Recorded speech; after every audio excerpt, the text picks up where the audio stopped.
Film की शुरुआत होती है क्लोवर से, जिसकी जिंदगी पिछले 1 साल से जैसे ठहर सी गई थी। उसकी प्यारी बहन मेलनी एक रहस्यमयी तरीके से गायब हो गई थी। हर कोशिश के बाद भी कोई सुराग नहीं मिला, लेकिन तभी अचानक एक दिन क्लोवर को अपनी बहन का आखिरी वीडियो क्लिप मिलता है। एक ऐसा वीडियो जो उसकी खोज की एकमात्र कुंजी बन जाता है। क्लोवर अपने दोस्तों के साथ निकल पड़ती है उस दूरस्थ घाटी की ओर जिसका जिक्र उस वीडियो में था। रास्ते में वे एक पुरानी कॉफी शॉप तक पहुंचते हैं। वो जगह अजीब तरह से शांत थी। बाहर से देखो तो लगता था जैसे वक्त वहीं रुक गया हो। ना कोई बदलाव, ना कोई हलचल, बस एक बेचैनी, जैसे कोई छिपकर उन्हें देख रहा हो। क्लोवर ने झिझकते हुए दरवाजा खोला। अंदर एक लंबा रहस्यमयी आदमी बैठा था। क्लोवर ने उसे मेलनी की तस्वीर दिखाई। आदमी तस्वीर को ध्यान से देखता है और कहता है, खूबसूरत है, क्या वो गायब हो गई है? क्लोवर सन रह गई, क्योंकि उसने तो कभी नहीं बताया था कि उसकी बहन लापता है। तभी वो आदमी बोला, इस इलाके में बहुत से लोग अपने गुमशुदा परिजनों को ढूंढने आते हैं, लेकिन जो ग्लोर माउंटेन के पास जाते हैं वो कभी लौटकर नहीं आते। ये सुनकर क्लोवर के रोंगटे खड़े हो गए। वो तुरंत बाहर निकली और अपने दोस्तों को सब बताया। सबने तय किया कि उन्हें वहीं ग्लोर माउंटेन जाना होगा। रात गहराने लगी थी। आसमान में बादल घिराए थे और तभी अचानक भारी बारिश शुरू हो गई। इतनी तेज कि सड़क तक दिखाई नहीं दे रही थी। वो सोच ही रहे थे कि वापस लौट जाएं। तभी बारिश अचानक रुक गई, लेकिन अब आसमान का रंग कुछ अलग था, नीला नहीं, कुछ अजीब डरावना सा। वे कार से उतरे और देखा यह जगह किसी दूसरी दुनिया जैसी लग रही थी, पर फोन में कोई सिग्नल नहीं। जमीन पर एक पुराना क्रॉस गड़ा हुआ और जिस रास्ते से आए थे वहाँ पानी की दीवार खड़ी हो गई थी। सबने सोचा अंदर चलकर बारिश थमने तक आराम कर लें, लेकिन क्लोवर वहीं बाहर रुक गई। वो उस पानी की दीवार को घूर रही थी। तभी किसी ने धीरे से उसका नाम पुकारा, क्लोवर। वो आवाज मेलनी जैसी थी। क्लोवर ने नजर उठाई, पर वहाँ कोई नहीं था। डर और उम्मीद के बीच फंसी क्लोवर उस पानी की दीवार के अंदर चली गई। अंदर से कई आवाजें आ रही थीं, फुसफुसाहटें, हंसी, रोना, लेकिन कोई दिखाई नहीं दे रहा था। तभी उसका दोस्त दौड़ कर आया और उसे खींचकर बाहर निकाल लाया। दूसरी तरफ जो दोस्त घर के अंदर थे उन्हें भी अजीब चीजें दिखने लगीं। टेबल पर रखा कैलेंडर 1998 का था। दीवार पर लगी घड़ी में रेत घड़ी चल रही थी। एक कमरे में लापता लोगों के पोस्टर लगे थे और उनमें से एक था मेलनी का। रात होते होते डर हकीकत बन गया। क्लोवर की दोस्त ने गेस्ट रजिस्टर बुक में अपना नाम लिखा, लेकिन जब उसने बाकी पेज पलटे तो देखा हर पेज पर वही नाम बार बार लिखा था, बस लिखावट हर बार और बिगड़ती जा रही थी। क्लोवर को एहसास हुआ यही वो जगह है जहाँ उसकी बहन गायब हुई थी और शायद वो अभी भी यहीं कहीं है। तभी दीवार पर लगी रेत घड़ी अपने आप चलने लगी। बाहर से अजीब आवाजें आने लगीं। वो लोग भागकर खिड़की तक गए, पर कार गायब थी और कुछ सेकंड बाद बाहर से कार के इंजन की आवाज आई। उन्होंने देखा कार अपने आप स्टार्ट होकर तेजी से भाग रही थी। डर के मारे सब घर की ओर दौड़े। अंदर तहखाने में उन्हें एक पुराना फोन और रेडियो मिला, लेकिन दोनों बेकार थे। और तभी अंधेरे में एक भयानक जोकर प्रकट हुआ। वो सीधा एबर पर झपटा और कुछ ही पलों में एबर जमीन पर निर्जीव पड़ा था। बाकी लोग ऊपर की ओर भागे, लेकिन वो जोकर उनका पीछा करता रहा। कमरे में खून से लथपथ दीवारें और चारों तरफ डर का सन्नाटा था। क्लोवर का दोस्त कुर्सी उठाकर उस पर हमला करता है, पर जोकर उसे भी पकड़ लेता है और फिर बस एक आखिरी चीख सुनाई देती है। उसने तुरंत मैगन को अलमारी में ढूंढ निकाला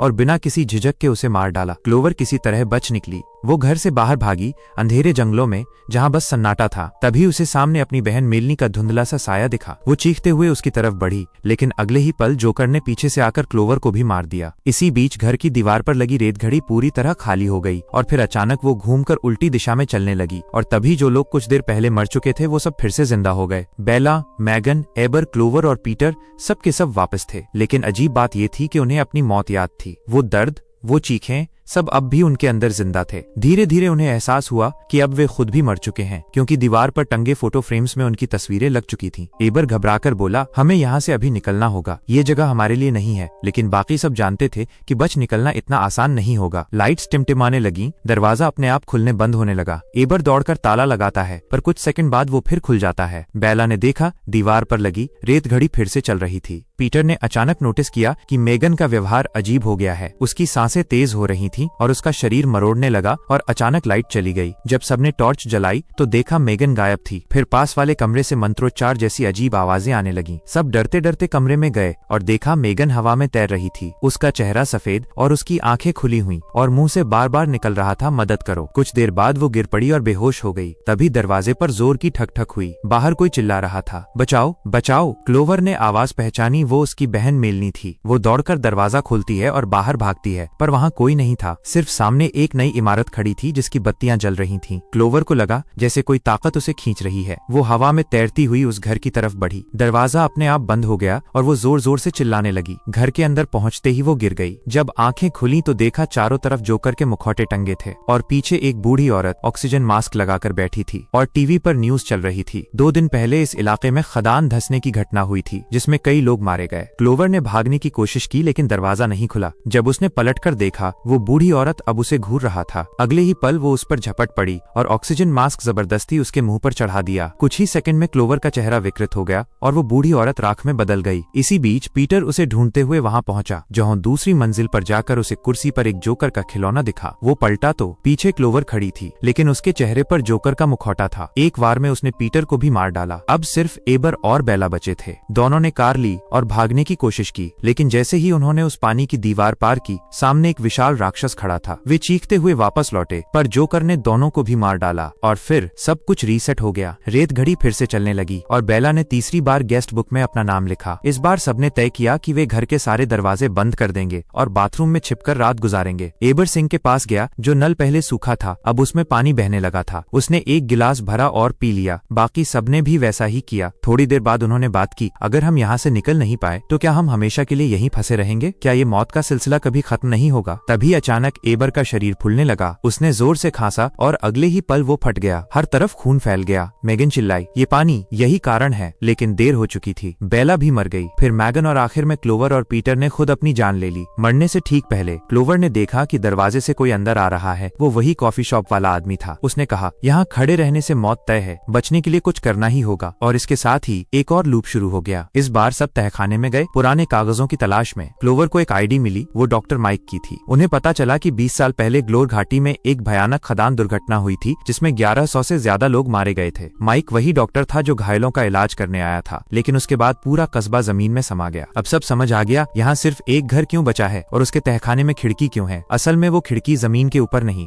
जमीन के नीचे है। यानी वे सब लोग अब धरती के नीचे फंसे हुए हैं। बेला ने दरवाजा खोलने की कोशिश की लेकिन बाहर सिर्फ घुप अंधेरा था। वो डरकर दरवाजा फिर बंद कर देती है। लेकिन अब भी मौत के इस चक्र से बाहर निकलना एक बड़ा सवाल बना हुआ था। एबर ने रिकॉर्डिंग टेप्स खंगालने शुरू किए। आखिरकार उसे एक ऐसा टेप मिला जिसमें इस रहस्य की जड़ दिखाई दी। वीडियो में एक आदमी दिख रहा था जो किसी मानसिक आघात के बाद राक्षस बन चुका था और वही शायद उस जोकर का असली रूप था। माइक ने कहा कि अब जब सबको सच्चाई पता चल गई है तो वो उनसे वॉकी टॉकी के जरिए संपर्क करेगा। उसने क्लोवर को अकेले जंगल में मिलने के लिए कहा और बार बार जोर दिया कि सिर्फ क्लोवर ही आए, पर बाकी सबको ये बात बहुत संदिग्ध लगी। सबने कहा ये जरूर कोई जाल होगा। लेकिन जैसे ही क्लोवर ने सुना कि वहाँ उसकी बहन हो सकती है, वो बिना सोचे समझे बाहर भाग गई। घर में बचे चारों लोग अब परेशान थे क्योंकि अगर क्लोवर मर गई तो उन्हें भी मरना पड़ेगा ताकि वो फिर से जिंदा हो सके। मगर एबर को ये बात मंजूर नहीं थी। उसने कहा, क्लोवर पहले भी 2 बार खुदकुशी कर चुकी है, अब अगर वो मरती है तो मर जाने दो। लेकिन इससे पहले कि वो कुछ और कह पाता, बेला ने गुस्से में आकर उसे घायल कर दिया। मैगन और एबर क्लोवर की मदद के लिए जंगल की ओर भागे जबकि बेला वहीं एबर के पास रुकी रही। लेकिन जोकर ने आकर दोनों पर हमला कर दिया और उन्हें मार डाला। जंगल में क्लोवर काफी देर तक माइक को ढूंढती रही लेकिन अचानक उसका पैर एक जाल में फंस गया और अगले ही पल कोई अदृश्य ताकत उसे घसीटने लगी। एबर और मैगन उसकी चीख सुनकर दौड़े लेकिन क्लोवर कहीं नहीं मिली। इसके बजाय उन्हें एक पेड़ पर चढ़ा हुआ भयानक राक्षस दिखा। दोनों जान बचाकर भागे लेकिन मैगन फिसलकर कांच के प्लेटफॉर्म पर जा गिरी और उसके टूटते ही वो नीचे गिर पड़ी। एबर कुछ कर पाता, इससे पहले ही अंधेरे में कोई उसे भी खींच कर ले गया। अब एबर के पास कोई रास्ता नहीं था। वो अकेला ही क्लोवर को ढूंढने लगा। सौभाग्य से क्लोवर अब तक जिंदा थी। एबर ने उसकी मदद की लेकिन तभी जंगल में किसी महिला की भूतिया आवाज गूंज उठी। शायद वो उसकी बहन थी, मगर अब वो बहन नहीं रही। वो किसी डरावने राक्षस में बदल चुकी थी। एबर ने तुरंत सूझबूझ दिखाई। उसने क्लोवर के पैर से जाल का क्लिप निकाला और उसे उस राक्षसी चेहरे पर फंसा दिया जिससे दोनों की जान बच गई। दोनों लकड़ी के तख्तों के पीछे छिप गए और सोचने लगे, अगर मरने से हम वापस जिंदा हो सकते हैं तो क्यों ना अब खुद ही मर जाएं। लेकिन अगर इस बार वापस ना आए तो। काफी सोच विचार के बाद दोनों ने खुद को मारने का फैसला किया। सौभाग्य से वो फिर से जिंदा हो उठे। क्लोवर ने बाद में एक डरावना सपना देखा जिसमें उसकी बहन उसे घूर रही थी। इस बार एबर के जिंदा होने के बाद उसकी पीठ पर सड़न के निशान दिखे लेकिन बाकी सबने ये बात उससे छिपाई ताकि वो डर न जाए। अब अजीब बात ये थी कि सब कुछ भूलने लगे थे। किसी को याद नहीं कि ये कितनी बार हो चुका है। एबर बोला, मुझे लगता है ये 3री या 4थी बार है। सैम ने कहा, नहीं ये 5वीं बार है। और बेला बोली, नहीं ये 13वीं बार है। उसने सबको रजिस्टर दिखाया जिस पर उसका नाम 13 बार लिखा था और इससे पहले किसी का नाम इतने बार नहीं लिखा गया था। यानी ये उनकी आखिरी कोशिश हो सकती थी। क्लोवर ने खिड़की का पर्दा हटाया। बाहर का नजारा पूरी तरह बदल चुका था और अब मेगन कहीं दिखाई नहीं दे रही थी। सबने उसे हर जगह जगह ढूंढा, लेकिन उसका कोई पता नहीं चला। तभी एबर को याद आया कि वो हर बार अपनी मौत से पहले वीडियो रिकॉर्ड करता था। उसने मोबाइल खोला और उसमें कई क्लिप्स मिली। हर बार वे किसी अलग राक्षस के हाथों मरे थे। एक वीडियो में उन्होंने देखा मेगन माइक के कमरे में जा रही है जब बाकी सब मर चुके थे और वो आदमी पहली मंजिल के दरवाजे से बाहर निकल रहा था। मेगन को लगा वही दरवाजा शायद बाहर निकलने का रास्ता है। उसने मोबाइल वहीं छोड़ा और उस दरवाजे की ओर चली गई। तभी बाहर एयर रेड सायरन बज उठा और राक्षस घर की ओर बढ़ने लगे। क्लोवर ने कहा, अगर हमें इस नर्क से निकलना है तो उस डॉक्टर को ढूंढना ही होगा। चारों ने हथियार उठाए और अंधेरे में नीचे की मंजिल की ओर बढ़े, लेकिन जैसे ही उन्होंने गलियारे में कदम रखा, सामने भयानक राक्षस उनका इंतजार कर रहे थे। धीरे धीरे और भी ज्यादा राक्षस उनकी तरफ बढ़ने लगे और सबको पागलों की तरह भागना पड़ा। सौभाग्य से सब एक कमरे में घुस गए, लेकिन जोकर छत पर खड़ा उनका इंतजार कर रहा था। वो छलांग लगाकर नीचे आया और लड़ाई शुरू हो गई। क्लोवर अलग होकर मेगन को खोजने निकली, जबकि बाकी तीनों जोकर का सामना करने लगे। क्लोवर ज्यादा दूर नहीं गई थी कि उसे अपनी बहन मिल गई। वो जानती थी अकेले उससे नहीं लड़ सकती। उसने बहन को जोर से धक्का दिया और वो नीचे पड़े ऑब्जेक्ट पर गिरकर मर गई। दूसरी ओर तीनों ने मिलकर जोकर को हरा दिया और आखिरकार उसे मार गिराया। क्लोवर आगे बढ़ती रही और एक दरवाजा खोलकर गुप्त कमरे में पहुंची जहां मेगन को कैद कर रखा गया था, लेकिन उसके साथ एक और राक्षस भी बंद था। मेगन ने कहा, चाबी लेकर जल्दी लौटो। क्लोवर भागी और एक कमरे में पहुंची जहां सीसीटीवी कैमरे लगे थे और मेज पर सबकी जानकारी रखी हुई थी। तभी डॉक्टर हाथ में कॉफी का कप लिए अंदर आया। उसने कहा, तुम बहुत दिलचस्प मरीज हो। ये जगह तुम्हारे डर का इस्तेमाल कर रही है और तुम ही इस चक्र की स्थायी मोटर हो। क्लोवर के पास सुनने का समय नहीं था। जब वो मुड़ी तो उसने मेज पर रखे कॉफी के कप को धीरे से हिला दिया। ऊपर से टपकता पानी कॉफी के कप में गिरा और जब डॉक्टर ने वो कॉफी पी तो वो फटकर मर गया। क्लोवर ने जल्दी से चाबी उठाई और मेगन के कमरे की ओर दौड़ी। तभी राक्षस उस पर झपटने वाला था, लेकिन उसने समय रहते मेगन को बचा लिया। दोनों ने एक दूसरे का सहारा लेकर बाकी लोगों को ढूंढना शुरू किया। राक्षस लगातार बढ़ते जा रहे थे और सैंड ग्लास में बचा वक्त खत्म होने लगा था। जीवित बचने के लिए उन्होंने सीढ़ियों की ओर तेजी से चढ़ाई की। आखिर में सबने मिलकर आखिरी व्यक्ति को ऊपर खींच लिया। जैसे ही सैंड ग्लास खत्म हुआ, राक्षसों की चीखें थम गईं। आसमान साफ हो गया और पानी की दीवार भी गायब हो गई। सबके चेहरों पर आखिरकार राहत की मुस्कान थी। वे अब उस भूतिया जगह में एक सेकंड भी नहीं रुकना चाहते थे। बिना देर किए सब कार में बैठे और वहां से निकल गए। और इसी के साथ हमारी आज की कहानी यहीं खत्म होती है। तो मिलते हैं अगली कहानी में। जय हिंद, जय भारत।